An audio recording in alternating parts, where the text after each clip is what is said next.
Hello बच्चों। Hello बच्चों, कैसे हैं आप लोग। आज हम लोग इस लेक्चर में फिजिकल फीचर्स ऑफ इंडिया के पार्ट 2 को पढ़ेंगे, जिसमें आज हम लोग इस चैप्टर 2 को पूरा कंप्लीट करने वाले हैं। तो लास्ट लेक्चर में मैंने आपको कंप्लीटली जो माउंटेन्स का पोर्शन है वो पूरा कवर करा दिया था, और मैंने बताया था आपको कि मैं अगली क्लास में बचे हुए जितने भी फीचर्स हैं उनको मैं इस क्लास में कवर करूंगा। सबसे ज़्यादा वेटेज माउंटेन्स को था, तो मैंने एक पूरा लेक्चर उसी को दिया है। आपने वो नहीं देखा है तो आप जाके माउंटेन्स का लेक्चर देख सकते हैं, लेकिन उस क्लास और इस क्लास में ऐसा कोई कनेक्शन नहीं है। ठीक है, तो आज हम लोग अपने इस चैप्टर को आगे बढ़ाएंगे। तो चलिए शुरू करते हैं। मेरा नाम है मोहम्मद आसिम। फिजिक्स वाला फाउंडेशन चैनल पे आप लोगों का बहुत बहुत स्वागत है। तो बच्चों, हम लोग कल इस चीज़ को देख चुके थे, और मैंने आपको कल बेसिकली ये जिस्ट दिया था चैप्टर का। इसमें हम लोग ने माउंटेन्स को फुल्ली कंप्लीट कर लिया था, और मैंने कहा था कि रिमेनिंग जितने भी फीचर्स हैं उसको हम अगली क्लास में कवर करेंगे। तो आज हम लोग नॉर्दर्न प्लेन्स को पढ़ेंगे, उसके बाद we will talk about the peninsula plateau, then we will cover the deserts of India, desert region, coastal plains को पढ़ेंगे, एंड फाइनली हम लोग आइलैंड्स को डिस्कस करके अपने इस चैप्टर को वाइंड अप कर देंगे।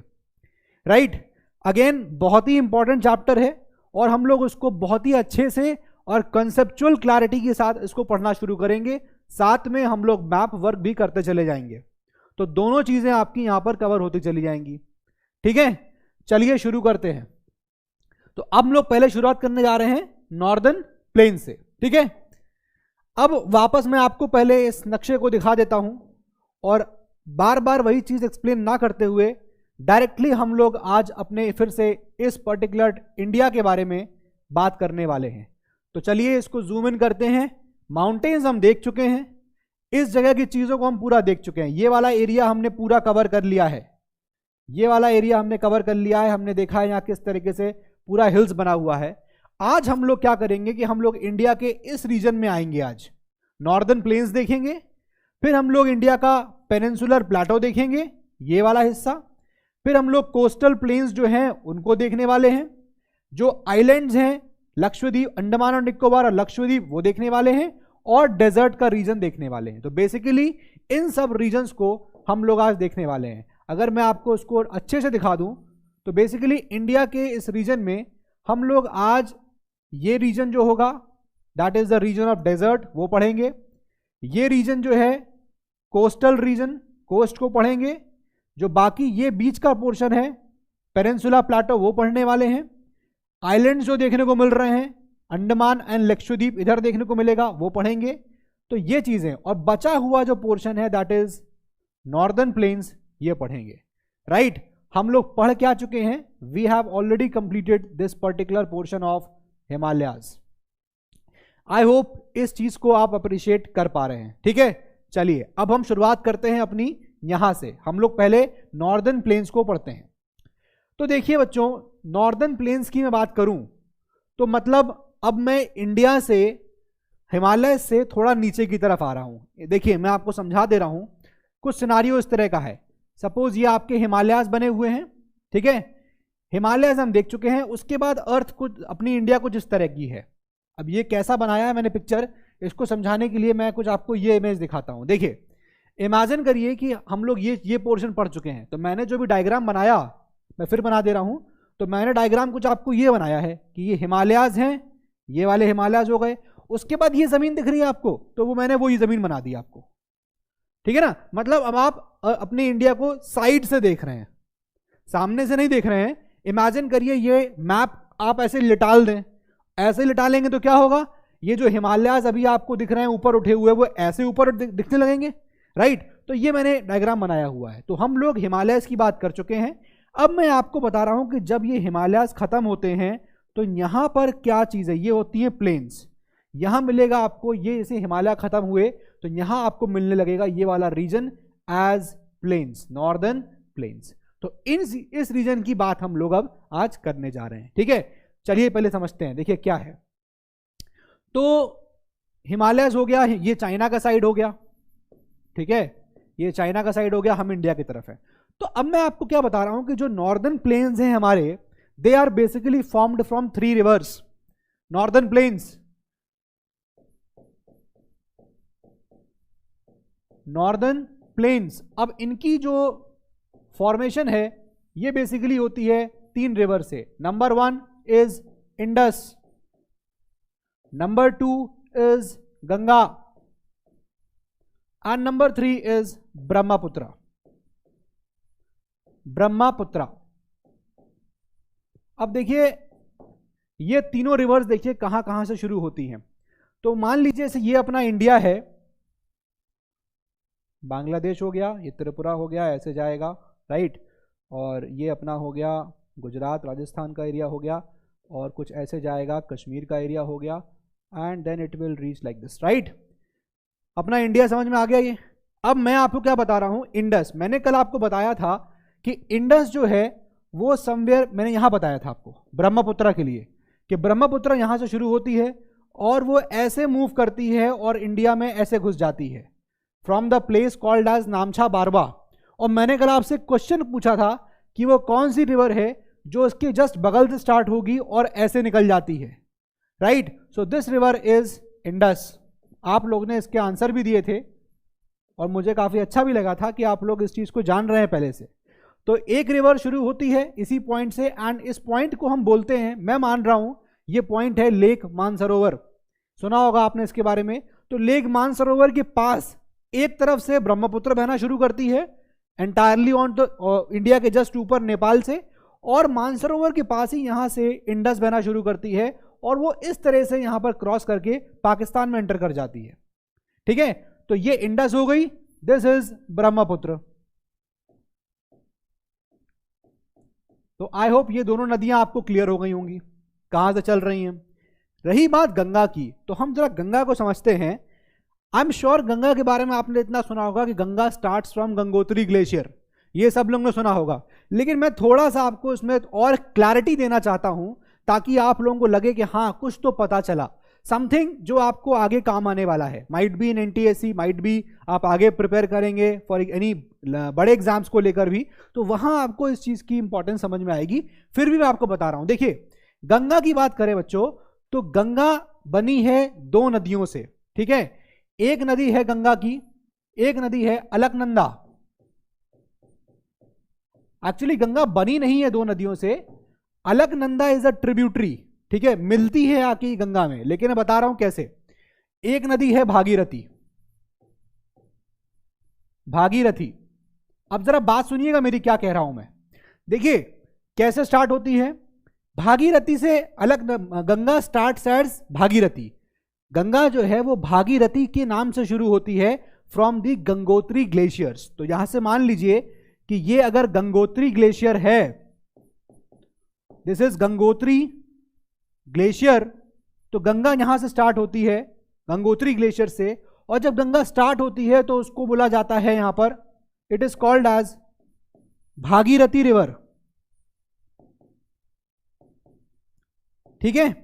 भागीरथी के नाम से शुरू होती है और ये रिवर जो है ये ऐसे फ्लो करके पहुंचती है।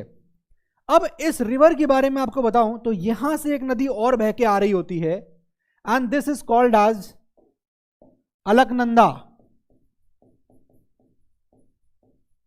अलकनंदा, ये अलकनंदा बह के आ रही है।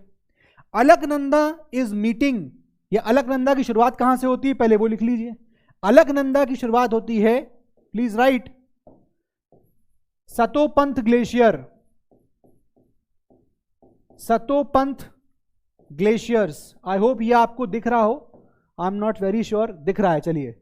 तो अलकनंदा, जैसे भागीरथी की शुरुआत होती है गंगोत्री ग्लेशियर से, वैसे ही यहां पर अलकनंदा की शुरुआत होती है सतोपंथ ग्लेशियर से। अलकनंदा भागीरथी में मिल जाती है आके at this point, and this is called as Devprayag, Devprayag. और देवप्रयाग के बाद से ही इस नदी का नाम यहां पर गंगा पड़ता है। तो ये थोड़ा सा मैं आपको बताना चाह रहा था कि गंगा बेसिकली स्टार्ट होती है as Bhagirathi from the Gangotri glaciers, right. तो कभी कभी आप देखोगे आपके एनसीईआरटी में क्वेश्चन होता है कि रिवर्स कहां हैं, लेकिन रिवर्स के कुछ लोकल नेम्स भी होते हैं, राइट। तो जैसे गंगा है, हम लोग जानते हैं गंगा स्टार्ट्स फ्रॉम गंगोत्री, लेकिन वहां पर उस नदी को गंगा ना बोल के भागीरथी कहा जाता है। तो it is starting as Bhagirathi, right. ये यहां से आके मिल रही है अलकनंदा, ठीक है, ये चीज याद रखिएगा। अब एक्चुअली एक नदी और उसमें होती है मंदाकिनी, दैट मीट्स ऐसे आके मिल जाती है और फिर ये आगे बहने लगती है, दिस इज मंदाकिनी। तो बेसिकली ये है हमारा गंगा का फॉर्मेशन, ये है हमारा Brahmaputra and this is our Indus. तो हमारा जो नॉर्दर्न प्लेन्स है वो इन 3 नदियों से बेसिकली बना हुआ है, और तीनों में एक इंपॉर्टेंट खास बात यह है बच्चों कि तीनों नदियां जो हैं हिमालयन रिवर्स कहलाती हैं, हिमालय से निकल रही हैं, देखिए ना आप, ठीक है। ये तीनों रिवर्स जो आप देख रहे हैं they are basically Himalayan rivers. I hope ये पॉइंट आपको क्लियर हुआ, ये सारी हिमालयन रिवर्स हैं। अब एक बात बताइए, मेरा ये पॉइंट बताने का मतलब क्या है वो समझ लीजिए। जब मैं आपसे कहता हूं कि वो नदियां हिमालयन रिवर्स हैं, इसका मतलब वो ऊंचाई से बह रही है, हिमालय से निकल के आ रही है, इसका मतलब उनकी हाइट ज्यादा थी, और जब वो हाइट से बहेंगी तो ऐसे नीचे को आएंगी, राइट। हिमालय से ऐसे नीचे आती है ना, और फिर कहां आती है, जैसे गंगा का मान लीजिए एग्जाम्पल लीजिए, देवप्रयाग में इसका नाम पड़ता है गंगा, और गंगा पहली बार प्लेन्स में कहां आती है, प्लेन्स में। इट एंटर्स रीचेस प्लेन्स में पहुंचती है जब ये पहुंचती है हरिद्वार, हरिद्वार, और आपने इसका नाम जगह का सुना होगा हर की पौड़ी। सबसे पहले गंगा प्लेन्स में हर की पौड़ी पे आती है, उससे पहले वो हिमालयस में ही मानी जाती है। मतलब हरिद्वार से फिर रिवर गंगा प्लेन्स हो जाए, प्लेन में चलने लगती है, एकदम जमीन ऐसे हो जाती है। इससे पहले जमीन ऐसी है, तो हिमालय से ऐसे बहती हुई आई और फिर यहां जमीन उसको ऐसी मिल गई, प्लेन। तो ये जब ऐसे बहते हुए आई और फिर उसके बाद यहां से रिवर ये प्लेन हो जाती है। तो जब हिमालयन रिवर होती है तो उसकी एनर्जी कैसी होगी, ज्यादा होगी कि नहीं होगी, ज्यादा एनर्जी होगी, क्योंकि भैया ये स्लोप से बह रही है कि नहीं, एनर्जी ज्यादा होगी। ये देखिए मैंने बताने का पॉइंट यही था कि यहां से रिवर शुरू हो रही है, अगर ऐसे बहेगी तो डेफिनेटली इसकी एनर्जी बहुत ज्यादा होगी, बहुत स्पीड से गिर रही होगी, होगा कि नहीं होगा। लेकिन जब वही नदी प्लेन्स में पहुंचती है, आप देखिए जब आप अगर जाएं, if you happen to visit Kanpur और you happen to visit Banaras और you happen to visit Allahabad, that is now Prayagraj, तो आप वहां देखिए गंगा रिवर की स्पीड बहुत स्लो है। बट वही Ganga if you go and see in Rishikesh तो उसका अलग ही वहां पर रूप होता है, ठीक है ना। तो कहने का मतलब यह है कि जब हिमालयन रिवर है, जब वो हिमालय से बहेगी तो उसकी एनर्जी बहुत होती है, उसमें पावर बहुत होती है, लेकिन जब वो प्लेन्स में आती है तो यहां उसकी एनर्जी क्या हो जाती है, उसकी एनर्जी हो जाएगी कम। अब जब एनर्जी और कम हो जाएगी और आगे बढ़ेंगे, जब और आगे बढ़ेंगे तो क्या होगा, और धीमे एनर्जी हो जाएगी। So just imagine this situation, ये अपना इंडिया है, ठीक है।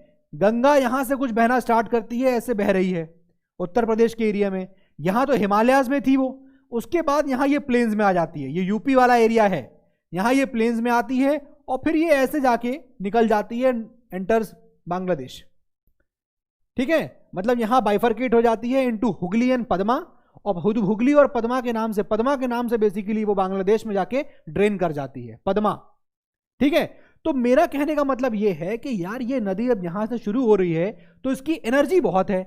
एनर्जी बहुत का मतलब क्या हुआ कि जब वो हिमालय में बहेगी बहुत तेज बह रही होगी, बहुत रौद्र रूप रहता है। आप देखिए कितनी कैलेमिटीज आती है उत्तराखंड में, ठीक है, आप सुन मिलता है ना ये देखने को, देवप्रयाग में कितना हुआ था कुछ साल पहले। तो बेसिकली क्या है, रिवर स्पीड से बह रही है, और जब स्पीड से बहती है तो वो अपने साइड की दीवारों को तोड़ते हुए चलती है, तोड़ रही होती है। साइड की दीवारों से पानी टकराएगा स्पीड से तो साइड की दीवारें टूटती हैं, और जब टूटती हैं तो जो पत्थर होते हैं, डेब्रिस होता है, पत्थर बड़े बड़े स्टोन्स, वो भी टूटते हैं और वो नदी के साथ बहते हैं। जब वो नदी के साथ बहते हैं तो वो बहते बहते बहते बहते नीचे पहुंचते हैं, जब तक वो इस जगह ना पहुंच जाएं, जब तक वो नदी प्लेन्स में नहीं आने लगती है। और वहां पहुंचते पहुंचते जो बड़े बड़े पत्थर होते हैं वो इतना टकरा चुके होते हैं कि वो पत्थर छोटे होने लगते हैं, राइट। वो पत्थर छोटे हो जाते हैं, इसलिए आप देखो if you happen to visit at Haridwar तो वहां आप देखिए जो पत्थर मिलेंगे वो इतने बड़े साइज के नहीं होंगे जितने वो स्टार्टिंग में होते हैं, उनका साइज छोटा हो जाएगा। क्यों? क्योंकि वो बड़े बड़े पत्थर टूट गए। लेकिन आप वही चीज आप पहुंचिए इलाहाबाद, प्रयागराज, बनारस, तो वहां पर आपको वो उतना भी नहीं मिलेगा पत्थर। क्यों? क्योंकि वो और पत्थर पानी से घिस घिस के इरोड हो गए हैं और वो पत्थर सिल्ट बन जाते हैं, एकदम डिपॉजिट हो जाते हैं पानी के नीचे। फिर भी आपको थोड़े बहुत चिकने चिकने पत्थर मिल सकते हैं। तो बेसिकली ये होता है सिंपली एक फिनोमेना, जो नदी यहां से शुरू होती है, वो एनर्जी होती है, उसमें बहुत एनर्जी होती है, तो यहां वो पत्थरों को तोड़ते हुए लाती है, लेकिन जब वो यहां पर आती है तो फिर क्या करती है, उन्हीं पत्थरों को डिपॉजिट करने लग जाती है वहीं पे। भाई एनर्जी नहीं है ना, आगे कैसे ले जाएंगे तुमको हम, क्योंकि नदी तो अब ऐसे बहने लगी है, आगे नहीं ले जा पाएंगे, तो वही पत्थरों को छोड़ देती है। जब वही पत्थर छोड़ दिया और आगे बढ़ी, और आगे बढ़ने पे क्या होगा, यहां पर उसकी स्पीड और कम हो गई। स्पीड इतनी कम हो गई कि अब वो पानी आगे बह ही नहीं पा रहा है। तो फिर क्या होता है, यही नदी ऐसे टूटने लगती है, जिसको जहां पानी मिलता है वो नदी वैसे ही निकलने लगती है, और इस तरह से दे फॉर्म क्या, इसको क्या बोलते हैं, डेल्टा। डेल्टा फॉर्मेशन हो जाता है। तो सुंदरबन डेल्टा जो है हमारा सबसे बड़ा डेल्टा है। ठीक है, ये फिनोमेना है, आपके एनसीईआरटी में दिया हुआ है। मैंने इतना टाइम आपको दिया ताकि ये कॉन्सेप्ट एकदम क्लियर हो जाए कि किस तरीके से नदियां चलती हैं। आई होप ये आपको यहां पर इतना सब कुछ क्लियर हुआ होगा। ठीक है, अब आपसे अगेन वही गुजारिश है कि आप लोग अपना एनसीईआरटी लेके बैठिए। मेरी एनसीईआरटी मेरे सामने है ताकि कोई पॉइंट मिस ना हो। मैप लेके बैठ जाइए, पेन कॉपी लेके बैठ जाइए। ठीक है, ये होपफुली इतना चीज क्लियर हो गया। अब यहां देखिए, ठीक है, तो ये मैंने आपको जो आपको नॉर्दर्न प्लेन पढ़ना शुरू करोगे आप एनसीईआरटी में, तो पहले पेज के जो फर्स्ट हाफ वाला पोर्शन है वो मैंने आपको बता दिया। ठीक है, अब उसमें एक एग्जांपल दिया हुआ है, और वो दिया हुआ है मजूली आइलैंड्स का। मजूली, अब ये जो आइलैंड है इसके बारे में बताया गया है कि ये रिवराइन आइलैंड है। रिवराइन यानी रिवर पे बना हुआ आइलैंड है। It's a riverine island, basically ये इनहेबिटेड है। ठीक है, लेकिन वेरी वेरी इंपॉर्टेंट, ये नाम बहुत पूछा जाता है, Majuli islands. It's the riverine island, इसको आप जरूर याद रखिएगा। लार्जेस्ट ब्रह्मपुत्र रिवर पे है ये मजूली आइलैंड्स, ब्रह्मपुत्र, प्लीज याद रखिएगा इसको। इंपॉर्टेंट फैक्ट है ये आपके एग्जाम पर्सपेक्टिव से। ब्रह्मपुत्र, चलिए, आई होप ये चीजें आपको यहां पर क्लियर हो गई होंगी।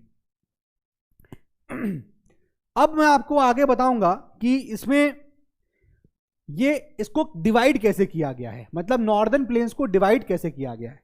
तो देखिए, नॉर्दर्न प्लेन्स को डिवाइड करने का तरीका यह है कि एक तो उन्होंने बना दिया तरीका, एक जगह बनाया उन्होंने पंजाब प्लेन्स। नॉर्दर्न प्लेन्स की बात कर रहे हैं, एक हो गया पंजाब प्लेन्स। पंजाब प्लेन्स की बात करते हैं अगर हम, तो बेसिकली रिवर घग्गर, अगर आप देखेंगे रिवर घग्गर से लेकर रिवर टीस्टा तक, ये पूरा एरिया जो है ये कहलाता है पंजाब प्लेन्स का। ठीक है, and this includes all the areas of Haryana, Delhi, UP, MP, right, Bihar, some areas of Jharkhand and West Bengal. ये पूरा एरिया, घग्गर बहती है इन दी वेस्ट, ठीक है, और टीस्टा बहती है, मैंने आपको बताया था, सिक्किम के ऊपर से निकलती है। तो वो पूरा एरिया जो है उसे बोलते हैं हम लोग नॉर्दर्न दिस पंजाब प्लेन्स। ये क्लियर हो गया? एक पोर्शन तो ये हो गया। दूसरे पोर्शन की मैं आपसे बात करूं उससे पहले, भाई एक तो हो गया जो गंगा रिवर से बनता है, वो ये मैंने आपको बता दिया, लेकिन इंडस से भी तो बन रहा होता है। ठीक है, इंडस नदी भी तो बहती है। तो इंडस नदी के लिए आप लिख लीजिए, उसको आप लोग पहले देख लीजिए कि इंडस की क्या क्या यहां पर ट्रिब्यूटरीज होती हैं। इंडस में आपको यहां पर थोड़ा सा स्किप कर गया हूं, या चलिए बाद में देख लेंगे कौन सा फर्क पड़ रहा है। ठीक है, पंजाब प्लेन्स हो गया, घग्गर, टीस्टा के बाद आप देखेंगे टीस्टा रिवर, उसके बाद आप ब्रह्मपुत्र प्लेन पे आ जाइए, वो भी तो एक रीजन है भाई। ये तो मैंने आपको बताया पंजाब प्लेन्स, रिवर घग्गर से टीस्टा, लेकिन टीस्टा से लेकर आगे आइए जब, तो उन प्लेन्स को भी तो बोलेंगे ब्रह्मपुत्र प्लेन्स। प्लीज लिख लीजिए, प्लीज राइट ब्रह्मपुत्र प्लेन्स।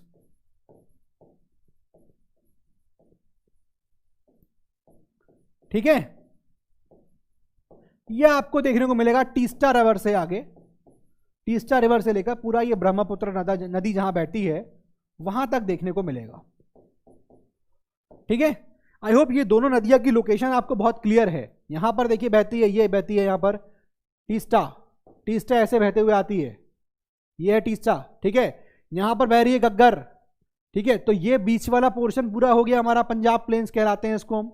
उसके बाद ये आ रही है यहां से देखिए ब्रह्मपुत्र, यहां से स्टार्ट हो रही है मानसरोवर से, तो एक तो ऐसे निकल जाती है ये इंडस, लेकिन एक जो है वो ऐसे ट्रेवल करके आती है and this enters India here Namcha Barwa से एज दिमांग दिहांग रिवर, और फिर ये फ्लोट कर जाती है एज ब्रह्मपुत्र और एंटर यहां पर हो जाती है, ठीक है।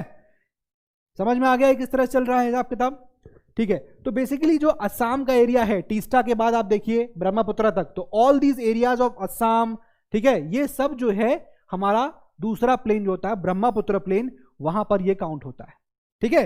तो बेसिकली दो तो ये रीजन हो गए। अब इसी रीजन की बात करें अगर हम, मतलब ये कहा जाता है कि जो नॉर्दर्न प्लेन्स हैं वो बहुत ज्यादा, मतलब कोई उसमें वेरिएशन नहीं है जमीन में, ऐसा कहा जाता है। तो बेसिकली मैं क्या बता रहा हूं, लोग क्या कह रहे हैं, लोग ये कहते हैं, आई होप ये आपको दिख रहा होगा, ठीक है, दिख तो रहा ही है, ठीक है। तो यहां पर कहा जाता है कि जो नॉर्दर्न प्लेन्स होते हैं, नॉर्दर्न प्लेन्स वो कैसे होते हैं, no variations in land forms.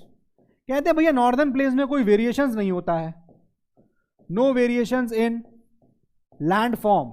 लेकिन बच्चों ये बात टोटली गलत है, ऐसा नहीं है कि नॉर्दर्न प्लेन्स में कोई वेरिएशन नहीं होते हैं। इनफैक्ट आपको नॉर्दर्न प्लेन्स की बात करूं तो it is divided into 4 parts, ठीक है। तो ये बेसिकली क्या है, ये गलत है, इसको आपको सही नहीं मानना है। तो नॉर्दर्न प्लेन्स की बात कर रहे हैं तो it is divided into, northern plains it is divided into 4 parts. Number 1, पहला पार्ट हम बोलते हैं भाबर, भाबर। नंबर 2 इसको हम बोलते हैं तेराई। नंबर 3, अभी मैं बताता हूं आपको ये चीजें क्या हैं। फिर होता आता है भांगर,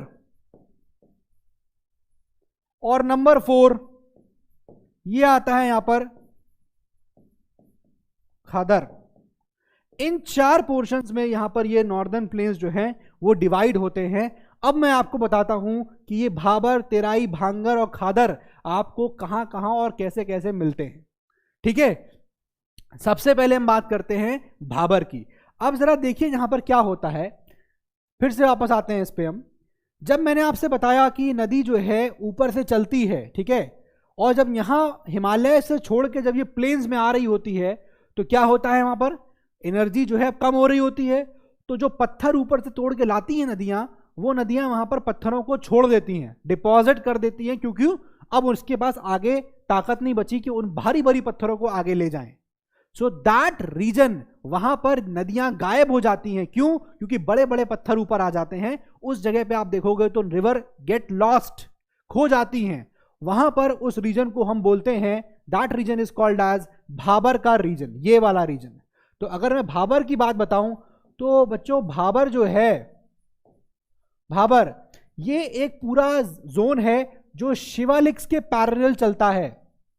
शिवालिक पूरा पैरेलल आपको इसके ये रीजन मिलेगा, ठीक है, समझ में आ गया। शिवालिक कहां मैंने कल बताए थे आपको, ठीक है। अगर आप इस वाले एग्जाम्पल में देखेंगे तो जैसे ही नदियां यहां पर आ रही हैं तो दिस वाला पर्टिकुलर रीजन, भाई देखिए ये वाला रीजन आप देख रहे हैं, जैसे ही नदियां आई उसके बाद ये वाला रीजन जस्ट एकदम आपको दिख रहा है कि यहां पर तो जैसे ही नदियां नीचे आ रही हैं तो इसको हम बोलेंगे भाबर। उसके बाद आपको नीचे जस्ट लगा हुआ रीजन मिलेगा, दैट इज तेराई, ठीक है। उसके बाद लगा हुआ रीजन मिलेगा, दैट इज भांगर, and then that is Khadar.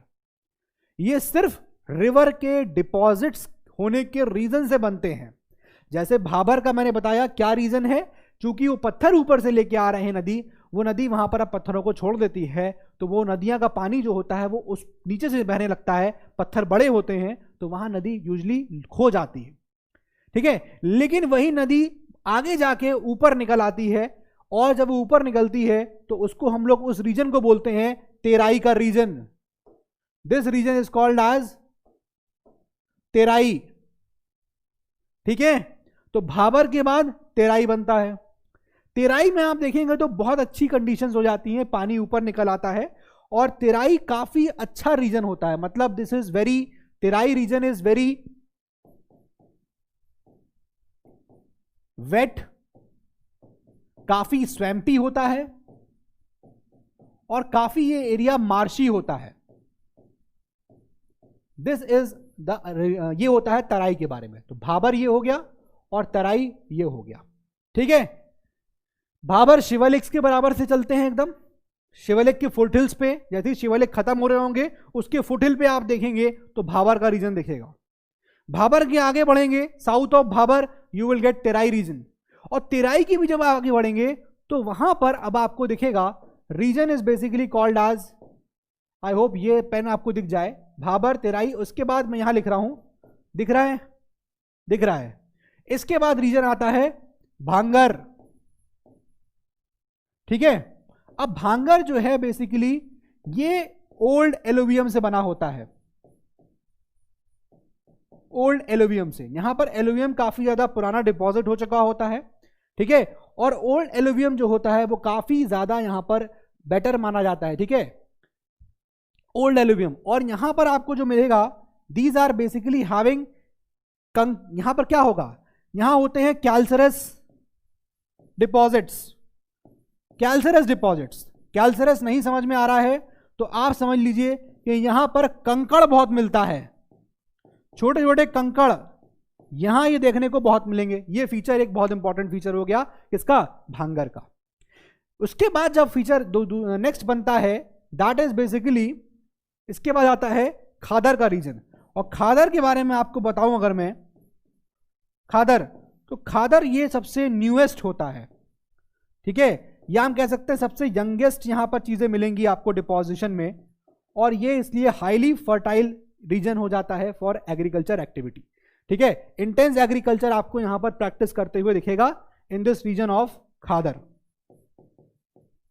Intense agriculture. तो आई होप आपको नॉर्दर्न प्लेन्स पूरा समझ में आ गया। तो ये हमारा सारा नॉर्दर्न प्लेन्स के ऊपर था।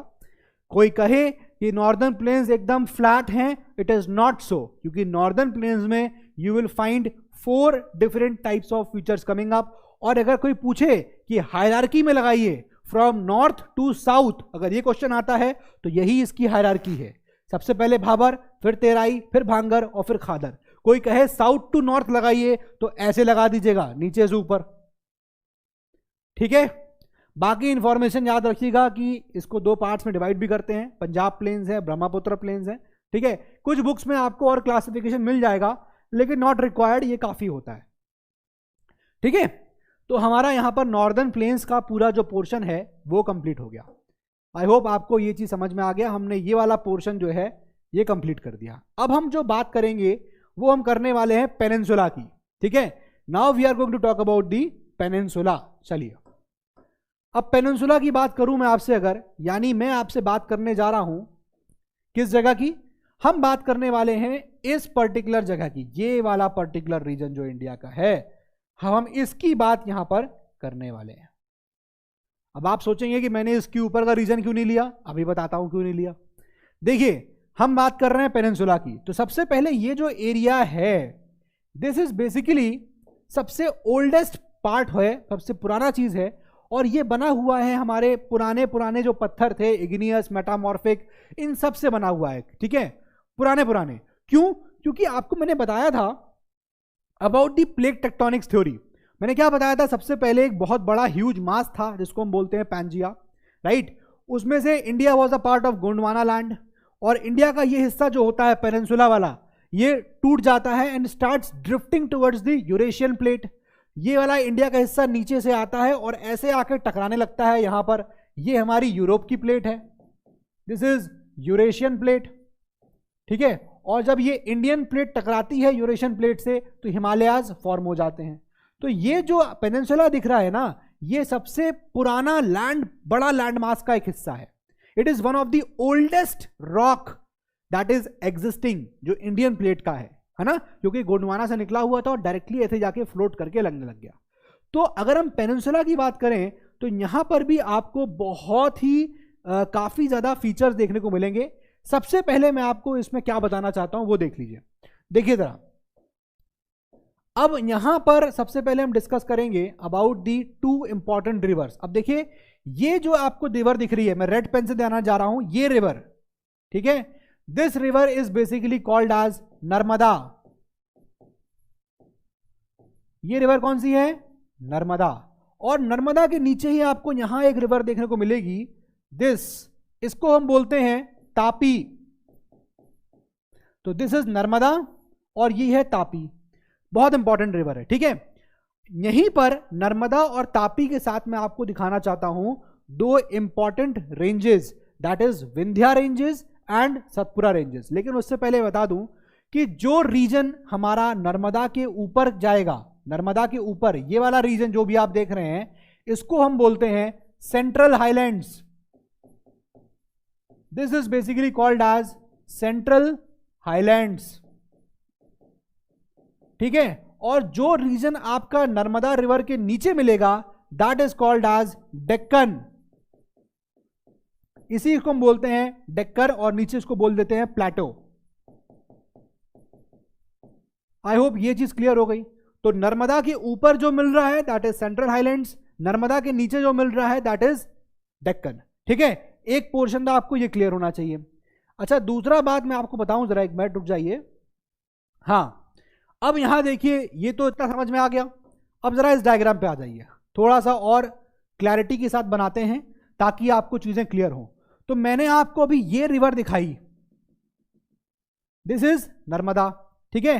और फिर मैंने आपको ये रिवर दिखाई, दिस इज तापी।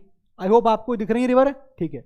जो यहां पर रेंजेस हैं, ये वाली रेंज जो दिख रही है इसको हम बोलते हैं यहां पर विंध्या रेंज। इसको बोला जाता है विंध्या रेंज, ठीक है। मतलब रेंज मतलब पहाड़ों की एक चेन है यहां पर, इसको हम बोलते हैं विंध्या। और आप उसी के नीचे देखेंगे तो ऐसे कुछ बहती निकलता है जिसको हम बोलते हैं सतपुरा रेंज, सतपुरा रेंज, ठीक है। तो विंध्या और सतपुरा। अब अच्छा, एक चीज यहां थोड़ा सा मैं सही कर दूं आप लोगों के लिए, क्योंकि अभी तो इसका फर्क नहीं पता चलेगा, लेकिन बड़ी क्लासेस में आपको आके इसका फर्क दिखेगा। मैं बता देता हूं क्या है।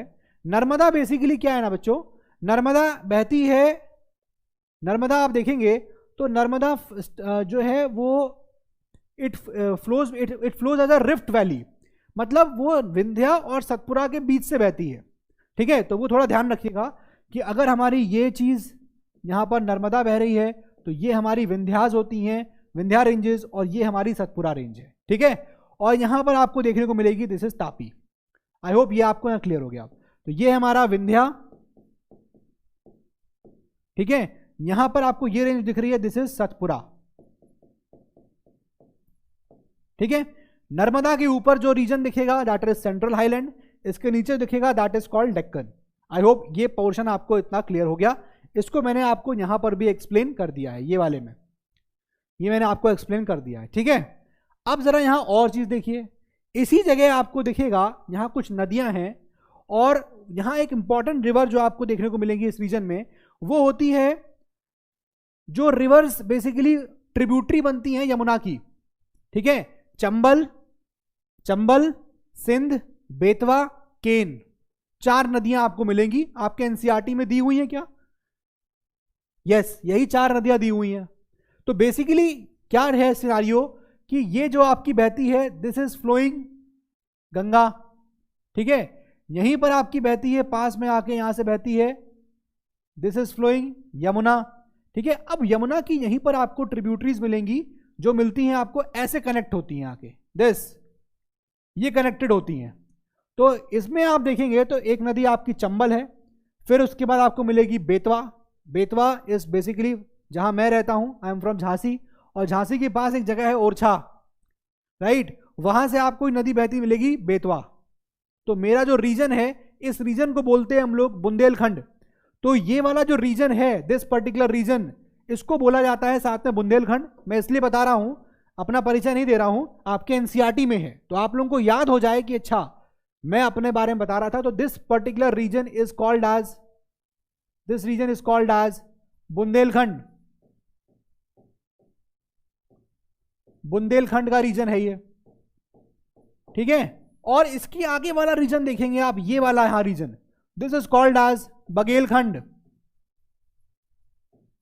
बघेलखंड दिया हुआ है आपके एनसीईआरटी में, ठीक है। और यहां मैंने रिवर्स क्या क्या बताई आपको, कौन कौन सी नदियां आपको मिलेंगी यहां पर, देख लीजिए जरा। एक मिलेगी ये जो यमुना को मिल रही होगी, एक होगी यहां पर चंबल, उसके बाद मिलेगी आपको बेतवा,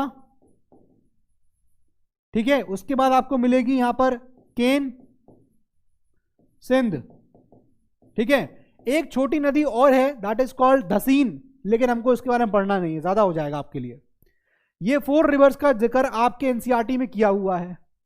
ये भी सारी रिवर्स जो हैं आपको यहां पर ही मिलेंगी। देखिए बेसिकली यही Chambal, Betwa, they are starting from, in fact Betwa और केन ये दोनों ही ट्रिब्यूटरीज हैं यमुना की।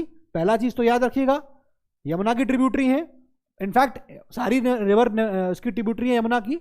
लेकिन ये दोनों बेतवा और केन की बात करेंगे तो यहां एक स्टार्ट होती है विंध्या से, ममार हिल्स से, एक्चुअली ममार हिल्स, और एक स्टार्ट होती है विंध्या से।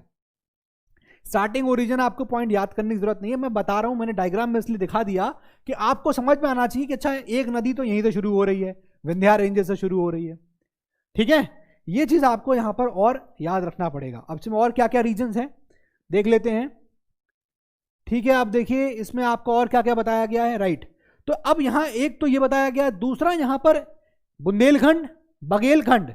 अब इसके अलावा यहां पर आपको एक रीजन और मिलेगा, एंड दिस पर्टिकुलर पोर्शन, ये वाला portion, this is called as Chhota Nagpur Plato, छोटा नागपुर। अच्छा एक साथ लिख लीजिए इसको आप, अलग अलग नहीं है, ठीक है।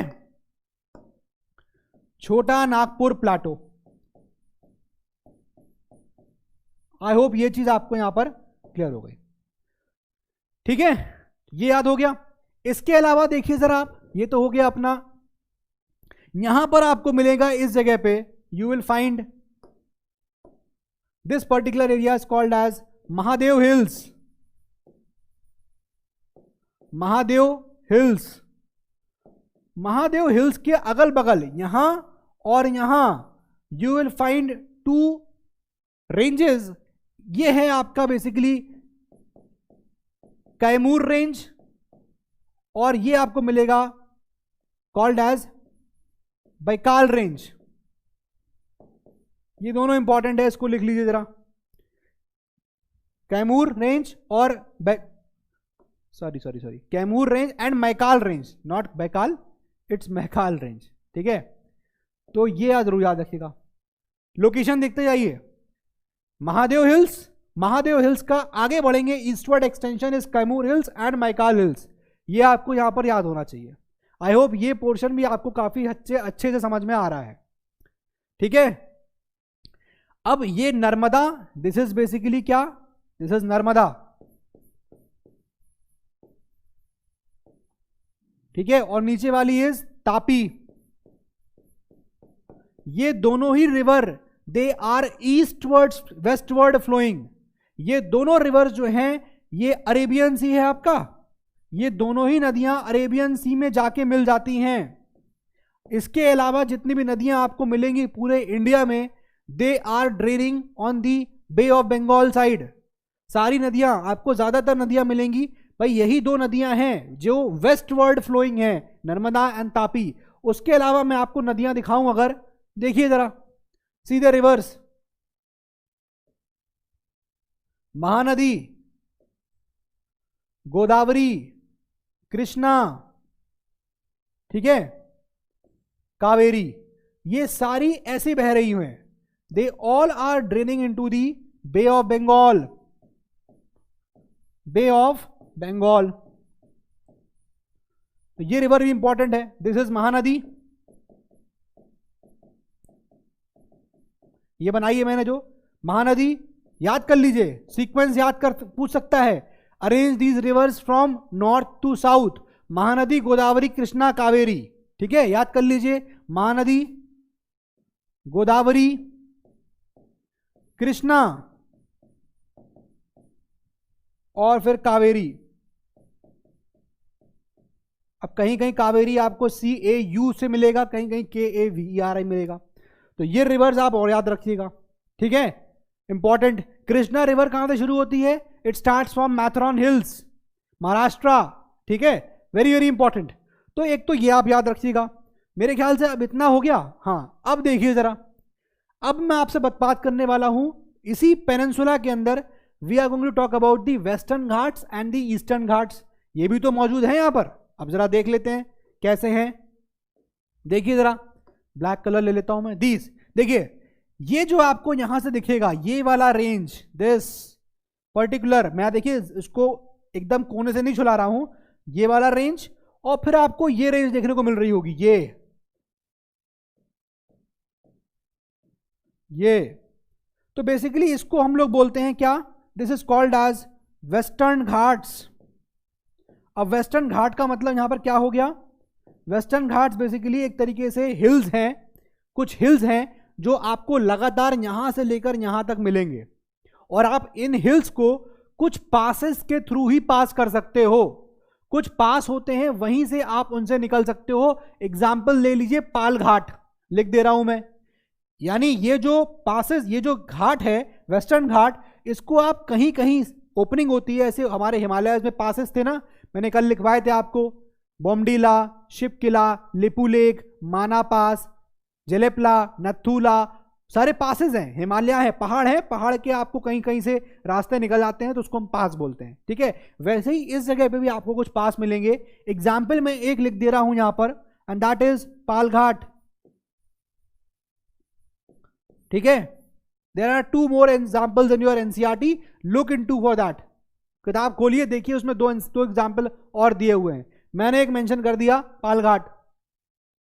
ठीक है, और जो इस साइड वाला आपको दिखेगा that is basically called as, ये वाला दिख रहा है जो, ये होगा ईस्टर्न घाट्स,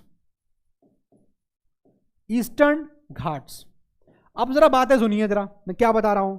यहां आप देखेंगे जो हाइट वेस्टर्न घाट्स की नॉर्थ में होती है, भाई ये नॉर्थ हो गया इसका, और ये साउथ हो गया किसका, वेस्टर्न घाट्स का। तो जो हाइट आपको वेस्टर्न घाट्स की नॉर्थ में मिलेगी, उससे ज्यादा हाइट वेस्टर्न घाट्स की साउथ में होती है। याद रहेगा ये पॉइंट, जितनी हाइट आपको वेस्टर्न घाट्स की नॉर्थ में मिलेगी, उससे कहीं ज्यादा हाइट्स आपको साउथ में मिलेगी, पहली चीज। दूसरी बात आप देखेंगे कि वेस्टर्न घाट जो हैं ये ज्यादा कंटिन्यूअस बने हुए हैं, ज्यादा लगातार बने हुए हैं। बट ईस्टर्न घाट आप देखिए, मैंने खुद कहीं कहीं ब्रेक कर करके बनाया है लाइंस को। इसका मतलब क्या शो हो रहा है कि वो वहां पर इतने कंटिन्यूअस घाट्स या इतना कंटिन्यूअस ये लाइन नहीं है। Eastern Ghats are not that much continuous. ठीक है, ये आप याद रखिएगा, राइट।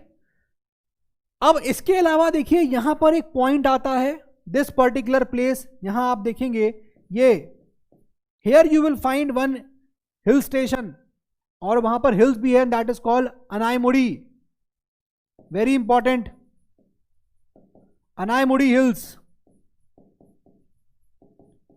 ठीक है, वहां पर आपको लोकेट करिएगा, you will have Cardamom Hills, यहीं पर आपको मिलेगा नीलगिरीज, दिस पर्टिकुलर पॉइंट, ये ट्राई जंक्शन दिख रहा है आपको, tri junction, you will have at this particular point you will find Nilgiris, not at this point, एक मिनट, ये वाला पॉइंट नहीं है, junction eight this particular point, ये आपको जंक्शन दिख रहा है, ये जो जंक्शन दिख रहा है यहां पर आपको मिलेगा नीलगिरीज का पॉइंट। नीलगिरी बेसिकली आपके 3 स्टेट्स को यहां पर फॉर्म हो रहा होगा। If you can go in your NCERT का डायग्राम देखिए वहां पर, तो आपको नीलगिरीज वहां देखने को मिल रहा है। Just see down somewhere here in your NCERT maps, you will find Nilgiri hills here. ठीक है, अनायमुड़ी मैंने आपको यहां कोट कर दिया, अन्नामलाई हिल्स मिलते हैं एक्चुअली, अनायमुड़ी पॉइंट है, अन्नामलाई हिल्स होंगे, लिख लीजिएगा उसको यहां पर भी।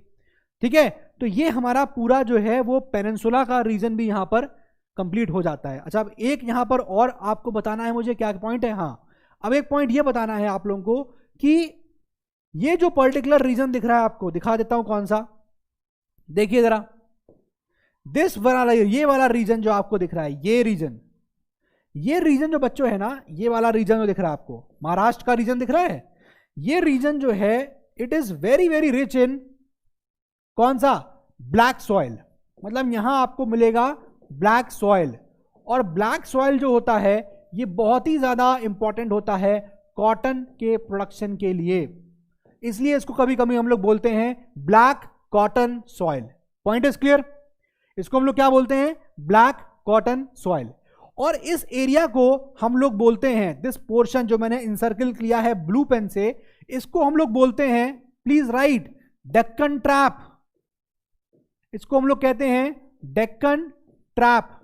अब डेक्कन ट्रैप यहां पर कहने का क्या, यहां पर क्या होता है एक्चुअली, बेसिकली ये जो एरिया है, ऐसा इसके लिए ये बोला जाता है कि दिस पर्टिकुलर एरिया, जब अर्थ, सॉरी नॉट अर्थ, जब India it was moving towards the Eurasian plate, भाई ये आपकी यूरेशियन प्लेट है, ठीक है। एक थ्योरी ये भी कहती है कि जब ये अर्थ आपकी यानी इंडियन प्लेट जब ये मूव कर रही थी टुवर्ड्स द यूरेशियन प्लेट, तो जब इसका मूवमेंट हो रहा था तो नीचे जो है इस पर्टिकुलर एरिया के नीचे बहुत सारे वॉल्केनिक एक्टिविटी हो गए, बहुत सारी वॉल्केनिक एक्टिविटी हो गई, जिसकी वजह से यहां पर ये रीजन इस तरह का डेक्कन ट्रैप बोला जाने लगा, ट्रैप में फंस गया, वहां बहुत ज्यादा वॉल्केनिक एक्टिविटी होने लगी। मतलब वो रीजन जब उसके ऊपर से निकल रहा था, जब अर्थ इंडियन प्लेट मूव कर रही थी, तो वो वॉल्केनिक एक्टिविटी यहां पर उसी के ऊपर होने लगी, ऐसे नीचे से।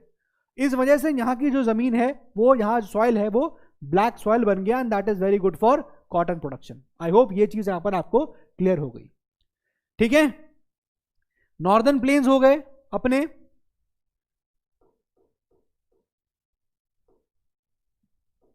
नॉर्दर्न प्लेन्स हो गए, पेनिनसुलर प्लेटो हो गया।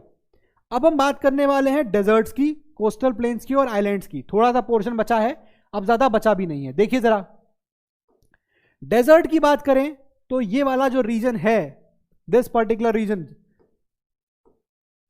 ये देखिए जरा, आप इसी में दिखा देते हैं क्या, चलिए यही देख लीजिए। ये वाला जो रीजन दिख रहा है आपको, दिस राजस्थान का ये वाला पर्टिकुलर रीजन, भाई ये हमारा क्या है, ये हमारा simply this is basically deserts. और यहां आपको दिखेगा कि बेसिकली यहां पर आपको नदियां वदियां नहीं दिखेंगी, बहुत कम बारिश होती है, बहुत कम यहां पानी मिलता है। सिर्फ एक ही बड़ी रिवर आपको जो देखने को मिलती है डेजर्ट्स में, that is called as Luni. आपके एनसीईआरटी में कोटेड है ये river, very very important, very important, ठीक है। तो डेजर्ट का जो एरिया है, यहां पर आप देखेंगे you have very little rainfall, very, बहुत कम यहां बारिश होती है। और बहुत कम बारिश होने की वजह से क्या होगा, जब पानी कम मिलेगा तो जो वेजिटेशन है, यानी जो यहां पेड़ पौधे उगने चाहिए वो नहीं उगेंगे। क्यों? क्योंकि यहां पानी नहीं है। और जब पेड़ पौधे नहीं होंगे तो देखिए पेड़ पौधों की वजह से ही वाइल्ड लाइफ एग्जिस्ट करना स्टार्ट करती है। अगर पेड़ पौधे ना हो तो जानवर ही एग्जिस्ट ना करें, क्योंकि जानवरों का जो नेचुरल हैबिटेट होता है वो जंगल होता है, राइट। तो इसी वजह से देखिए आपको इस पर्टिकुलर एरिया में जहां डेजर्ट्स हैं, चूंकि वहां बारिश कम होती है, बारिश नहीं होगी तो डेफिनेटली वहां वेजिटेशन कम हो जाएगा, यानी पेड़ पौधे इतने नहीं होते हैं। और पेड़ पौधे नहीं होते हैं तो वहां पर आपको जानवर भी देखने को नहीं मिलते हैं। Only the animal you will find is camel. और कैमल को हम लोग क्या बोलते हैं, it is called the ship of the desert, क्योंकि सबसे तेज वही चल सकता है। और इसका रीजन ये होता है कैमल का, क्योंकि कैमल का जो सोल होता है ना, वो इस तरह का होता है कि उसको ज्यादा फास्ट चलने में मदद करता है, ठीक है। डेजर्ट के बारे में तो वहां आपको एज सच कोई रिवर नहीं मिलेगी, रिवर होगी तो रिवर खो जाती है, स्ट्रीम्स आपको नहीं मिलेंगी। तो रिवर तो छोड़ दीजिए, स्ट्रीम्स मिलती है वहां पर, स्ट्रीम्स। रिवर तो बहुत बड़ी चीज हो गई, वहां पर आपको जो देखने को मिलेगा स्ट्रीम्स होंगी। और एक एग्जाम्पल जो मैंने बताया दैट इज लूनी रिवर का, ठीक है, ये आपको वहां पर देखने को मिलेगा। तो बेसिकली ये हमारा डेजर्ट का पोर्शन हो जाता है, ठीक है।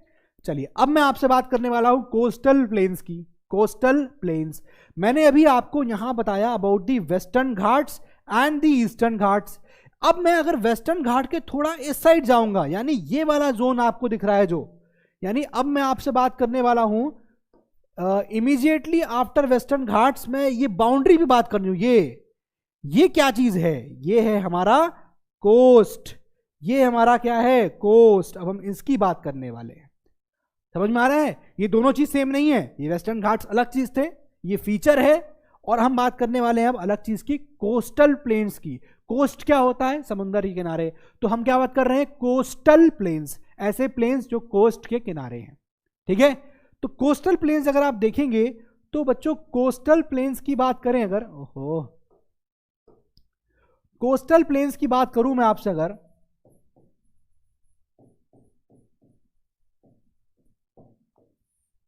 तो कोस्टल प्लेन्स में आपको मैं दो चीजें बताने वाला हूं, ठीक है ना।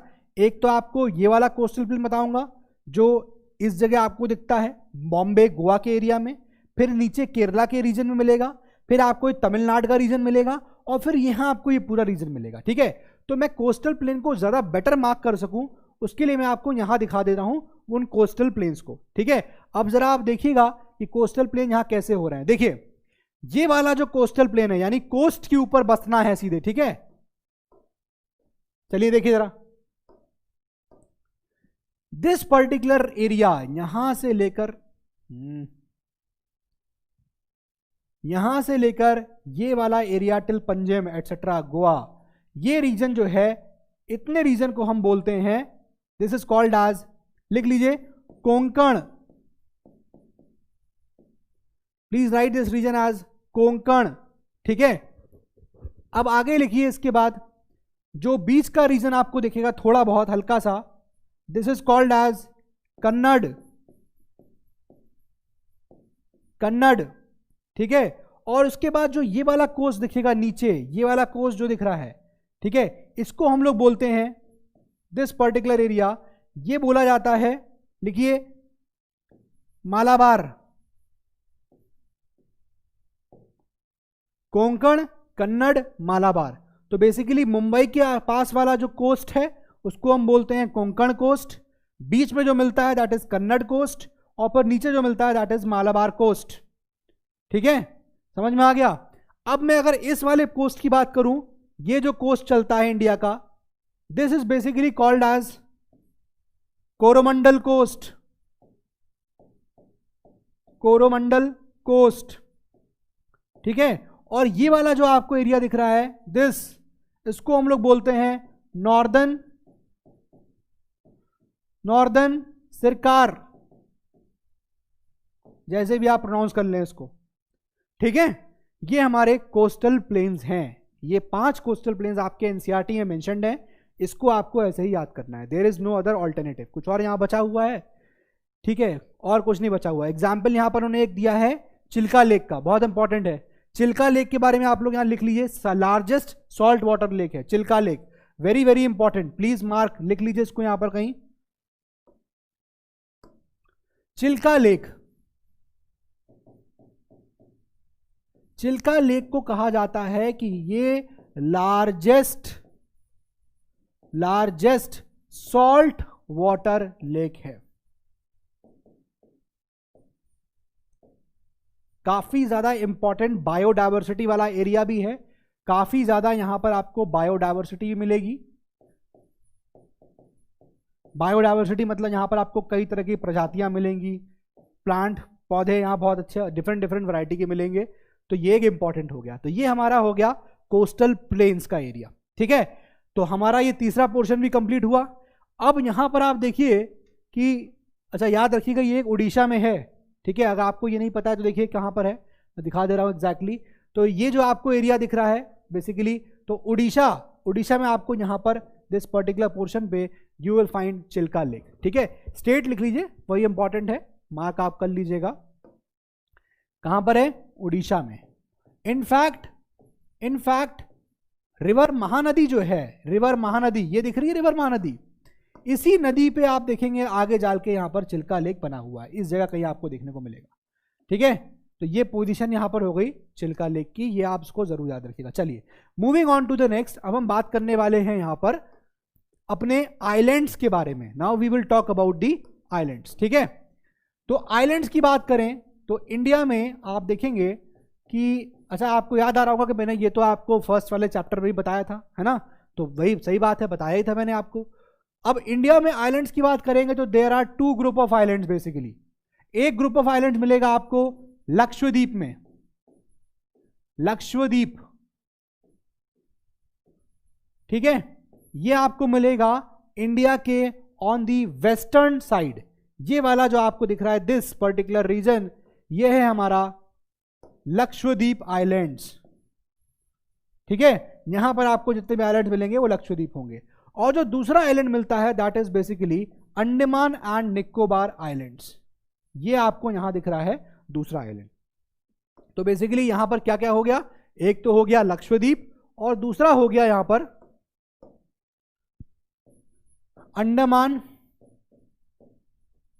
Andaman and Nicobar island. ठीक है, ये हमारे दो आइलैंड्स हो गए। चलिए अब इन दो आइलैंड्स के बारे में बात करके इस चैप्टर को खत्म करते हैं। तो लक्षद्वीप आइलैंड्स की बात करूं तो आपको लक्षद्वीप आइलैंड्स यहां पर देखने को मिल रहा है और ये काफी ज्यादा क्लोज है कोच्चि से। कोच्चि से आप देखेंगे तो कोच्चि से इसका डिस्टेंस लक्षद्वीप का सबसे कम है, लगभग मतलब क्लोजेस्ट जगह अगर कोई इंडिया के मेन लैंड पे है सिटी तो that is Kochi from the Lakshadweep. और मैंने आपको बताया था कि इंडिया कोच्चि से एक ऑप्टिकल फाइबर केबल बिछा रहा है समुंदर के अंदर से, अरेबियन सी के अंदर से पहुंचाएगा कहां तक, लक्षद्वीप तक। और वो काहे के लिए है, ताकि इंटरनेट फैसिलिटी, इंटरनेट कनेक्शन जो है वो बहुत अच्छे से जो है लक्षद्वीप तक पहुंच जाए, क्योंकि अभी इतना अच्छा इंटरनेट वहां पर है नहीं। जैसे इंडिया ने अभी सेम सिनारियो किया है कि चेन्नई को बेसिकली कनेक्ट किया है, किससे, Chennai is connected two port Blair, और ये भी कनेक्टेड किससे है, ऑप्टिकल फाइबर केबल से, ऑप्टिकल फाइबर केबल से। तो देखिए अगर इससे होगा क्या कि आप घूमने जाते हैं अंडमान निकोबार तो वहां पर इतना अच्छा नेट नहीं होता है, लोग लाइव नहीं जा पाते हैं इंस्टाग्राम पे, ये सब चीजें होती हैं। एजुकेशन के मामले में बताया जाए तो लाइव स्ट्रीमिंग नहीं हो पाती है, इतना अच्छा नेटवर्क नहीं है, इंटरनेट नहीं है कि आप चीजें फास्ट कर सकें, उसमें कोई स्ट्रीमिंग टाइप की चीजें कर सकें, लाइव कर सकें, वो नहीं होता है। इस वजह से उसको देखते हुए जहां पर ऑप्टिकल फाइबर केबल बिछाई गई थी चेन्नई से लेकर पोर्ट ब्लेयर, इसका काम स्टार्ट हो गया है, तो इंटरनेट कनेक्टिविटी वहां पहुंचाई जा रही है। सिमिलरली यहां पर लक्षद्वीप और कोच्चि के बीच में बिछाई जा रही है वो केबल। ये आपके सिलेबस से बाहर की चीज है, लेकिन मैंने बस आपको बताया ताकि ये काम यहां हो रहा है, दोनों तरफ यहां पर चीजें जो है कनेक्ट की जा रही हैं। तो पहले हम बात कर रहे हैं अब लक्षद्वीप आइलैंड्स की। मैं आपको ये वाला पोर्शन थोड़ा जूम करके दिखाने वाला हूं, और वो है ये, ठीक है। अब इसको देखेंगे अगर आप तो लक्षद्वीप, इसको पहले क्या बोलते थे, it was also called as Laccadive, ठीक है। और यहीं पर आपको एक इसी के नाम से सी मिलता है, दैट इज कॉल्ड एज लैकेडिव सी। पहले इसको बोलते थे लैकेडिव, लेकिन very recently in the year 1973 में आप देखेंगे कि इसका नाम जो है, पहले लैकेडिव था, इसका नाम चेंज करके लग दिया जाता है लक्षद्वीप, ठीक है। तो ये बहुत ही रीसेंट सिनारियो है जब इसका नाम लक्षद्वीप होता है।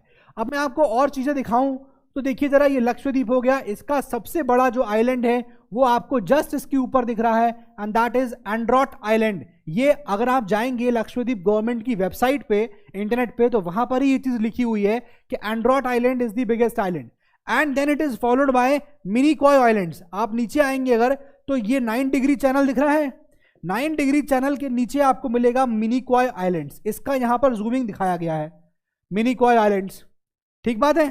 तो लैकेडिव आइलैंड्स, जिसको हम लोग अब बोलने लगे हैं क्या, ये लक्षद्वीप हो गया है। और लक्षद्वीप का कैपिटल यू विल फाइंड कावारात्ती, ये है कावारात्ती आइलैंड्स, ठीक है। तो इसके कुछ इंपॉर्टेंट आइलैंड्स आप देख ही रहे हैं, एक आपको ये दिख रहा है Amindivi islands, Laccadive Androth islands, Minicoy islands, Kavaratti islands, ठीक है। इसके अलावा ये एक इंपॉर्टेंट आइलैंड है जिसको हम बोलते हैं अगाटी आइलैंड्स, राइट। तो ये हमारा लक्षद्वीप जो है ये बेसिकली अरेबियन सी में है, और अरेबियन सी में ये कुछ इंपॉर्टेंट उसके आइलैंड्स हैं जो आपको याद रखने चाहिए, ठीक है। ये एक चैनल आपके एग्जाम में बुक में तो नहीं है, लेकिन ये काफी इंपॉर्टेंट है।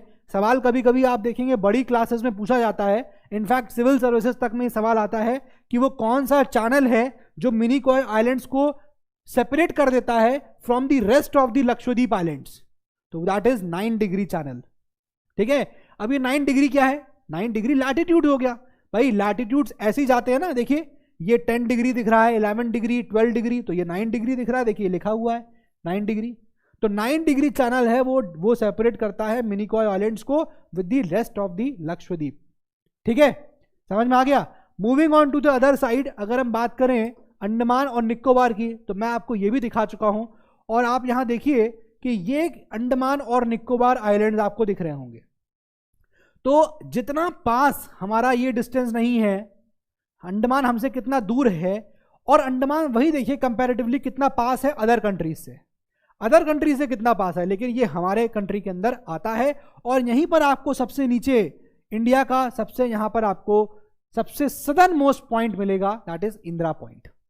ठीक है, ये पॉइंट याद रखिएगा। तो अगर मैं अंडमान और निकोबार को जूम इन करूं तो उसका इमेज कुछ इस तरह का देखने को मिलेगा, जहां सबसे ऊपर ये अंडमान निकोबार जो है दो पार्ट्स में डिवाइड है। एक आपको मिलेगा अंडमान आइलैंड्स और दूसरे आपको मिलेंगे निकोबार आइलैंड्स। ठीक है, ये दो मिलेंगे। अब अंडमान और निकोबार का बात करें तो देखिए जरा यहां पर अंडमान कैसे बटा हुआ है। अंडमान इज डिवाइडेड इनटू, पहले तो नॉर्थ अंडमान मिलेगा, फिर उसके बाद आपको मिडिल अंडमान मिलेगा, after that you will find the lower Andaman, और फिर आपको अंडमान की कैपिटल अंडमान और निकोबार पूछ सकता है कि भैया जो कैपिटल है अंडमान और निकोबार यूनियन टेरिटरी की वो आपको कहां मिलेगी। तो दैट इज पोर्ट ब्लेयर, वो आपको मिलता है in the Andaman islands only. Andaman islands के इस कैटेगरी में आगे बढ़ेंगे तो नीचे मिलेगा लिटिल अंडमान। ठीक है, ये हो गया लिटिल अंडमान। तो याद रखिएगा नॉर्थ अंडमान हो गया, मिडिल अंडमान हो गया, लोअर अंडमान हो गया, फिर उसके बाद आता है लिटिल अंडमान, फिर उसके बाद यहां से शुरू हो जाता है निकोबार। तो पहले आता है कार निकोबार आइलैंड्स है निकोबार के, उसके बाद आपको नीचे चलते जाएंगे, you will find little Nicobar यहां पर, और फिर ये नीचे मिलेगा आपको ग्रेट निकोबार। तो ये आपको कुछ इंपॉर्टेंट जो लोकेशंस है वो मैंने आपको यहां दिखाई हैं।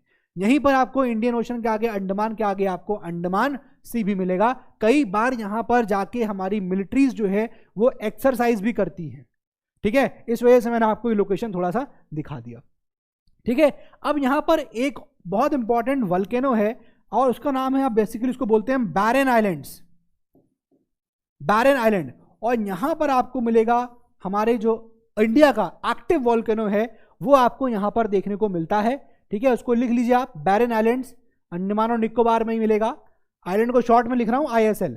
तो ये हमारा यहां पर वॉल्केनो है जो एक्टिव है, ओनली वॉल्केनो, इकलौता वॉल्केनो है ये इंडिया का जो एक्टिव है अभी, यानी इसमें इरप्शंस लगातार होते रहते हैं। ठीक है, लगातार का मतलब ये नहीं हो गया कि आज है 10 दिन बाद हो गया, लगातार मतलब कईयों साल के बाद। ठीक है, वो होता है एक्टिव वॉल्केनो। तो ये आई होपफुली आपको यहां पर ये चीज समझ में आ गई। अब एक पोर्शन और बचा है and that is corals. Andaman और निकोबार में आपको कोरल्स मिलेंगे। अब ये क्या होते हैं भैया, ये क्या सर ने बोल दिया। देखिए कुछ इस तरह का आपको समुद्र के अंदर आप देखेंगे तो आपने ऑब्जर्व किया होगा कि इस तरह की इमेजेस देखने को मिलती हैं। तो ये बेसिकली कुछ और नहीं है, they are basically called as corals. आपके एनसीईआरटी में एक पैराग्राफ छोटा सा दिया हुआ है, मैं उसको समझा दे रहा हूं कि वहां लिखा क्या है। ये कोरल्स जो होते हैं बच्चों, आप देख रहे हैं इमेज, तो ये कोरल्स बेसिकली क्या होते हैं कि ये सिक्रीट करते हैं किसको, ये बेसिकली यहां पर आप देखेंगे तो कैल्शियम कार्बोनेट से बने होते हैं, कैल्शियम कार्बोनेट। और ये जब आपको मिलेंगे तो you will find them in warm waters, warm waters में मिलेंगे। ठीक है, ये आपको शैलो वाटर्स में मिलेंगे, शैलो वाटर्स में मिलेंगे। ये इनकी कैरेक्टरिस्टिक्स है। और ये जो होते हैं कोरल्स, ये चूंकि कैल्शियम कार्बोनेट यहां पर ये करते हैं, बने होते हैं, तो होता क्या है कि बाद में यही कोरल्स एक रिज बना लेते हैं। रिज कैसे दिखा देता हूं आपको, देखिए ये देखिए जरा आप, अब ये आइलैंड है। ठीक है, ये जो आपको व्हाइट व्हाइट दिख रहा है ना, ये पोर्शन जो दिख रहा है आपको, ये वाला, ये बेसिकली क्या है, ये कोरल्स के द्वारा बनाया गया है। तो ये कोरल्स ही होते हैं जो क्या करते हैं कि इस तरह का फॉर्मेशन कर लेते हैं। तो basically what are corals, corals बच्चों कुछ नहीं, simply they are organisms, they are organisms which are found in warm waters, they are found in shallow waters and they basically secrete calcium carbonate। ठीक है, calcium carbonate वो secrete करते हैं, इसी वजह से इनका कलर आप देखेंगे तो वो आपको व्हाइट देखने को मिलता है।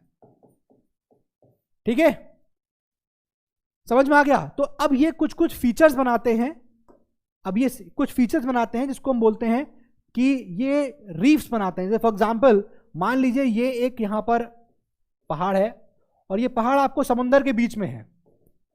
ठीक है, मान लीजिए समुंदर के अंदर आप देख रहे हैं, this is entirely under the water. ठीक है, तो आपको ये हल्का सा यहां पर ये दिख रहा होता है, इसको हम मिटा देते हैं, थोड़ा सा सही रहेगा। ठीक है, अब इमेजिन करिए कि ये पूरा आपका पानी है, दिस इज एंटायरली वाटर, और पानी के अंदर आपको यहां पर देखने को मिल रहा है इस तरह के नीचे जमीन होगी और ऊपर जमीन निकली है, यही क्या बन जाता है, ये बेसिकली आइलैंड बन जाता है। ठीक है, तो अगर यहां पर अब एक तरीका क्या हो सकता है कि जो ये कोरल्स हैं, जैसा आपको ये दिख रहा है, तो ऑब्वियसली ये जमीन कुछ नीचे बहुत ऐसी होगी कुछ। ठीक है, तो अगर यहां कोरल्स इसके ऐसे फॉर्म हो जाते हैं तो इसको हम लोग बोलते हैं एटॉल्स। मैं बताता हूं थोड़ा एटॉल, अभी आप इसको मत लिखिए, रुक जाइए, थोड़ा और क्लियर कर लेते हैं, एक स्टेप आगे बढ़ गए हम।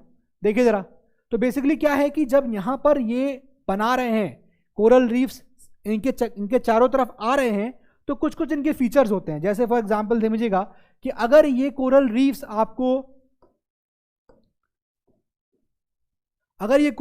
आपको मिलते हैं जस्ट इनके आसपास, जैसे यहां पर मिल रहे हैं, इस जगह पे मिल रहा है, यहां पर सराउंड कर रहा है, तो यहां पर हम लोग बोलेंगे कि ये जो फीचर बनाया उन लोग ने, this is called as fringing barriers. Fringing reefs बोल सकते हैं इसको, बैरियर की जगह आप रीफ लिख लीजिए। एक्चुअली क्या है, गलत वर्ड नहीं है वो, लेकिन थोड़ा हायर क्लासेस के लिए हो जाएगा, फ्रिंजिंग रीफ्स। ठीक है, अब मान लीजिए समुद्र, ऐसा कुछ सिनारियो ना हो, कुछ सिनारियो इस तरह का हो, भाई ये आपका, ठीक है, और कुछ इस तरह का आपको दिख रहा हो कि यार ये पानी से पूरा ढका हुआ है। ठीक है, यहां तक पूरा पानी है। ठीक है, अब अगर यहां पर अगर ये कोरल्स हैं और वो कुछ इस तरह का राउंड राउंड यहां पर बना लेते हैं, ठीक है, तो इसको हम लोग बोलते हैं एटॉल्स। ये होते हैं सर्कुलर रीफ्स, इसको बोलते हैं हम लोग सर्कुलर रीफ्स, या फिर उनको बोलते हैं एटॉल्स। ठीक है, और अगर मान लीजिए एक थर्ड तरीका और हो सकता है, और वो क्या हो सकता है कि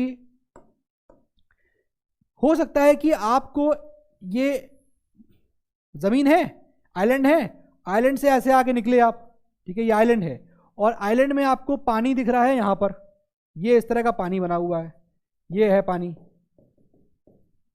ठीक है, ये पूरा आइलैंड है, यहां पर लोग जो है पूरा खेल कूद रहे हैं। अब अगर मान लीजिए यहां पर आइलैंड बनता है कुछ इस तरीके का, समझिएगा, एटॉल बन रहे हैं। अब वो अगर ऐसे लंबा लंबा फॉर्मेशन कर दें एक वाइट कलर का, तो उसको हम लोग बोलते हैं यहां पर बैरियर्स, या हम लोग बोलते हैं उसको, बैरियर लिखिए, बताएं, बैरियर रीफ्स, बैरियर रीफ्स। तो ये हमको यहां तीन तरीके के मिल रहे हैं। फ्रिंजिंग देखिए ऐसे ही लग जाएंगे जमीन के बिल्कुल चपक के। एटॉल्स क्या होता है, सर्कुलर शेप ले लेंगे और जमीन के बिल्कुल जमीन नीचे होती है। और बैरियर में क्या होता है, देखिए बैरियर नहीं हो रहा है ये कि जमीन यहां पर है, आगे इसने यहां फॉर्मेशन कर दिया, ऐसे ही मान लीजिए ये है, यहां फॉर्मेशन हो गया, तो ये क्या है, ये एक तरह का बैरियर फॉर्म हो गया ना, तो इसलिए इसको बैरियर रीफ बोलते हैं। तो ऑस्ट्रेलिया का जो ग्रेट बैरियर रीफ है ऑस्ट्रेलिया का, वो एक बहुत ही उम्दा एग्जाम्पल है, द ग्रेट बैरियर रीफ, और ये है ऑस्ट्रेलिया का one of the best examples जहां आपको देखने को मिलेगा कोरल्स। ठीक है, तो ये हमारा पूरा चैप्टर कंप्लीट हो गया, अब इसमें कुछ नहीं बचा है। आई होप आपको मजा आया होगा और आप लोगों को समझ में भी सब आया होगा। नहीं समझ में आता है तो मैं हूं उसके लिए, आप मुझे कांटेक्ट कर सकते हैं, टेलीग्राम चैनल भी है, उसको आप ज्वाइन करिए, अपने डाउट्स आप क्लियर करिए। ठीक है, तो बच्चों पढ़ते रहिए, मेहनत करिए, खूब सारी एग्जाम्स आ रहे हैं और जितना हम लोग कोशिश कर रहे हैं आपके साथ एक एक चैप्टर को इतना डिटेल में पढ़ा के, तो आप उसके साथ भी हमको भी सपोर्ट करिए और अच्छे मार्क्स से बिल्कुल आप 10th में पहुंचिए। ठीक है, चलिए मेहनत करते रहिए, पढ़ते रहिए। See you later, thank you so much, take care, bye. पढ़ाई करते रहें, ऑल द वेरी बेस्ट।